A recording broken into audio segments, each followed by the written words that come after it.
Neil me dit, le mois du Ramadan commence ce lundi. Et l'année dernière, on avait eu droit à une polémique sur la pratique du jeûne, du Ramadan et la pratique du sport de haut niveau. Toi qui suis le foot depuis longtemps, penses-tu qu'on peut être performant en jeûnant? Moi, j'ai toujours le souvenir d'un match de Coupe de France, ou de Coupe de la Ligue d'ailleurs, je sais plus, entre Guignon et le PSG, où tu avais un jeune joueur algérien de Guignon qui s'est tombé dans les pommes à cause du Ramadan au bout de 6 minutes. Je pense qu'aujourd'hui, mais bon, Guignon au PSG, vous imaginez que c'est pas... déjà, j'étais à l'équipe, donc ça a pas loin de 20 ans, cette affaire.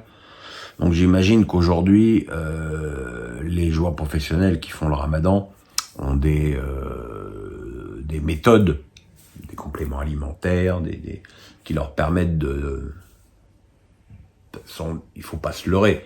Faire le jeûne toute la durée du jour, c'est pas compatible avec le sport de haut niveau. Il faut donc compenser, dans les périodes où tu as le droit de te boire et de te nourrir, pour apporter les oligo-éléments, les vitamines, tout ce qui te manque et tout ce que tu ne prends pas durant la journée.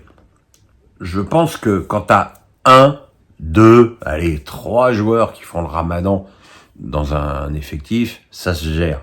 Quand c'est Nice, où tu en avais, je sais plus, 8 ou 9 l'année dernière, ça devient compliqué parce que je pense pas que les joueurs soient égaux devant le Ramadan. Il y en a qui le vivent très bien, visiblement, c'était quelque chose qui ne posait par exemple aucun problème à Karim Benzema, mais Karim Benzema, il a une organisation avec un diététicien autour de lui, donc je veux dire, tous les joueurs qui font le Ramadan ne sont pas équipés en termes de staff comme l'est Benzema. Voilà, après c'est une pratique religieuse, on se doit de la respecter, mais je comprends aussi les entraîneurs qui, lorsqu'ils voient peut-être un joueur décliner au plan de son physique, de le mettre de côté pendant cette période. Faut faire des choix. Neil encore, j'aimerais avoir ton avis sur le clash entre Daniel Riolo et Farid Moumbagna. Est-ce pour toi choquant qu'un joueur s'en prenne à un journaliste, qu'il critique ou trouve ça compréhensible? Tu avais toi-même été insulté par Evra, comment l'as-tu vécu? Alors le clash Riolo-Moumbagna, il n'était pas arrivé jusqu'à moi. Aucune idée de ce qui s'est passé, ni de ce que Daniel a dit, ni de ce que Moumbagna a répondu. Mais ça ne m'empêche pas qu'un joueur s'en prenne à un journaliste qui le critique. Bah oui, voilà, un homme critique un autre homme, c'est normal que le joueur réagisse. Après, il y a réagir, effectivement, comme tu le dis. Moi, j'avais été insulté par Vieira, j'avais pas été le seul. Il y avait eu Courbis, Fernandez et Lizarazu. Après, il faut prendre ça d'où ça vient. Je prends Evra pour un mec qui n'a certainement pas qui a pas certainement pas toute la lumière dans toutes les pièces. Donc voilà, il m'avait demandé de faire 10 jongles, je voulais pas le faire parce que j'étais pas son kleps. Et c'est mon fils qui m'a convaincu de les faire en me disant, parce qu'à l'époque on avait une boutique de basket, et il me disait, il n'y a pas un client qui rentre dans la boutique sans me dire quand est-ce que ton père fait les jongles. Donc j'ai été les faire avec des pompes de basket qui convenaient d'ailleurs pas du tout. Voilà, il devait arrêter sa carrière, il ne l'a pas arrêté, mais enfin, pas la première fois que ce mec ne tient pas sa parole. Jackie Boy, comprenez-vous la polémique de Aya Nakamura qui va chanter lors des Jeux? Qui est votre chanteur préféré? Alors on va déjà être très clair, j'ai des goûts de chiottes en musique, mais vraiment de chiottes. Moi j'aime le commercial et j'aime la voix, j'aime les gens, j'aime les chanteurs qui ont une belle voix. Et j'ai partagé sur Twitter une chanson arménienne qu'a chanté Patrick Fiori à quelle époque. Et voilà, Patrick Fiori, j'adore. D'abord, j'adore le mec, qui est un mec absolument adorable. Et en plus, j'adore sa voix.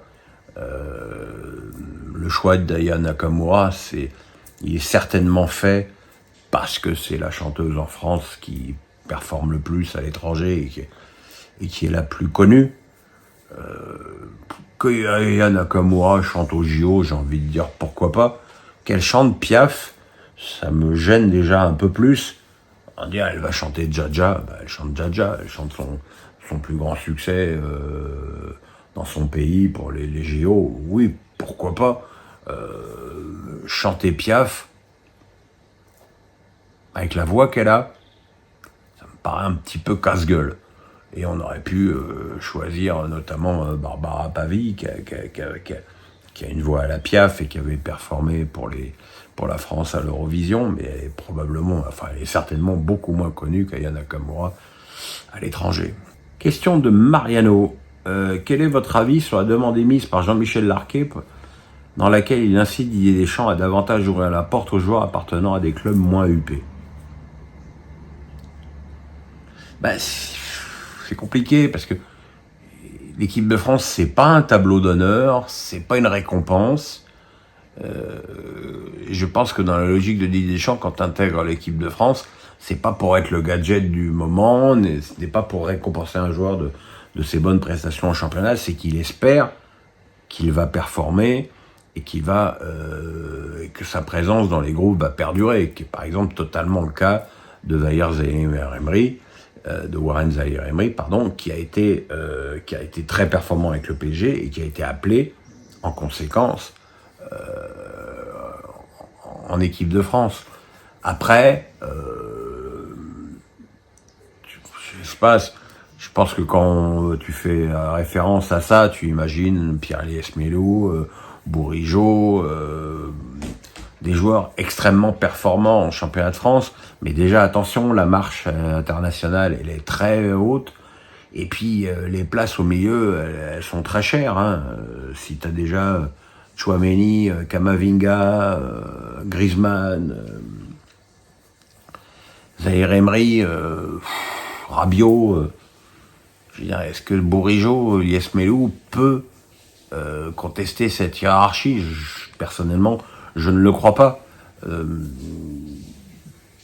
Donc voilà, s'il y a un joueur qui crève l'écran dans un club moins huppé, comme tu dis, il va pas rester dans le club moins huppé. Tézac me dit, tu nous parles souvent de tes autres passions sportives comme le tennis, mais as-tu d'autres passions en dehors du sport? Bon, tu sais, moi je m'intéresse à rien.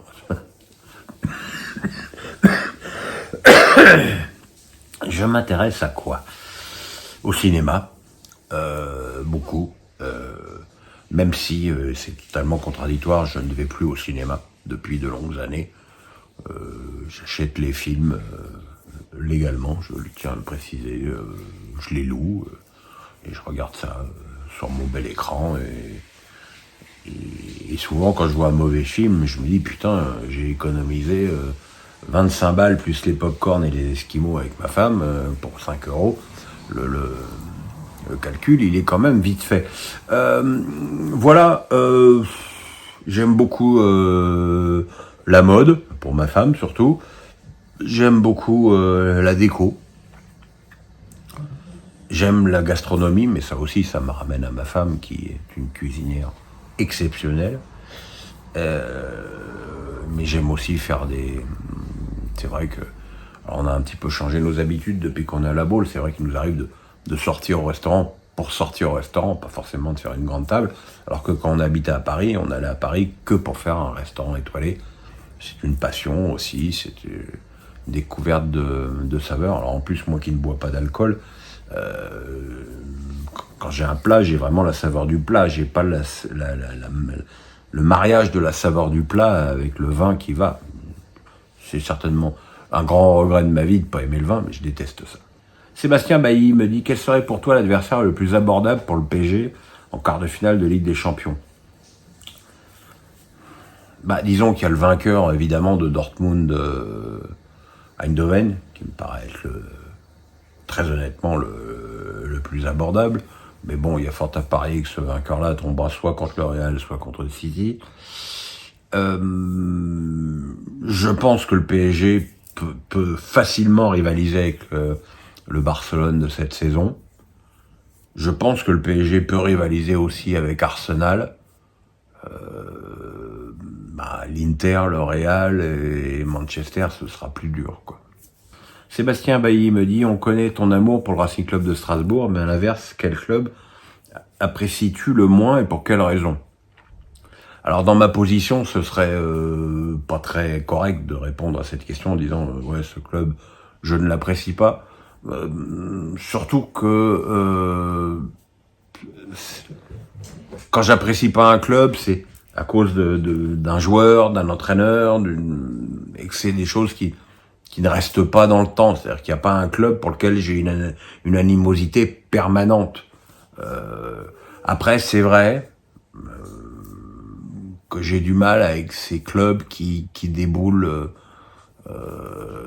sur rien ou sur un malentendu en première division et qui ne font pas progresser qui font pas progresser le championnat. L'Avignon, Boulogne, Dijon, voilà, c'est pas. Mais de là à dire que je les apprécie pas, c'est très exagéré. Yves Perry me dit, les arguments d'Enrique sur Mbappé sont de plus en plus fallacieux. Après le match de Reims, comment ne pas se rendre compte qu'il est indispensable à l'équipe? Passe un dimanche sur le banc, ok, mais là, ça pose problème. Si Kylian dit que l'entraîneur n'est pas le problème, c'est Nasser qui, pour moi, en est un depuis longtemps. Qu'en penses-tu? J'ai déjà un peu répondu à cette question. Mais là, visiblement, quand je dis ça, j'ai tous les supporters du PSG contre moi qui trouvent de toute façon, par définition, tout ce que fait Enrique formidable. Moi, je trouve pas ça formidable, d'abord parce que je m'emmerde à voir leur match, parce que les 3 derniers matchs, tu fais match nul, et quelque part, tu fausses un peu le championnat, en ne mettant pas à chaque fois la meilleure équipe. Encore une fois, quand tu as un joueur qui a passé 7 ans de sa carrière, de 18 à 25 ans, je pense que la moindre des choses, c'est de lui offrir une sortie, la sortie qu'il mérite. C'est le meilleur buteur de l'histoire du club. Pour certains, c'est le meilleur joueur de l'histoire du club. Je trouve que ça ne se fait pas. Mais le problème contre Reims, il dépasse de loin le problème de Mbappé. Donnarumma était pas là, on s'est encore bouffé Solaire, qui est mais au-delà du nullissime. Zaïre Emery qui a joué à gauche. Voilà, il y a trop de joueurs qui jouent pas à leur poste, il y a trop de. En tout cas, s'il y a quelque chose qu'on peut dire, c'est que Enrique n'est pas un entraîneur qui trouve que les automatismes entre les joueurs est quelque chose d'important. Maintenant, je ne jurerais pas qu'à un moment donné, Mbappé siffle la fin de la récré. De toute façon, s'il siffle ça, il est suffisamment intelligent pour le savoir. Il se fera massacrer par les supporters qui diront qu'une nouvelle fois, il n'y a que lui et son boulard qui compte. Mais si vous trouvez ça normal, je veux dire, est-ce que le Guardiola fait ça avec Gundogan alors qu'il avait déjà signé à Barcelone? Non, il a été titulaire et capitaine jusqu'au bout. Voilà, puisqu'on me donne l'exemple de De Bruyne qui est sorti contre Liverpool à l'heure de jeu. Et Gundogan, il a joué jusqu'au bout. On peut toujours en trouver des exemples. Moi, je trouve que ce que fait Luis Enrique, c'est de la politique. Qu'il ne se serait jamais permis ça si Mbappé n'avait pas annoncé sa décision pour la saison prochaine. Et je trouve que c'est pas bien. Et très franchement, que les supporters parisiens ne soient pas d'accord avec moi et m'insultent, je m'en cogne.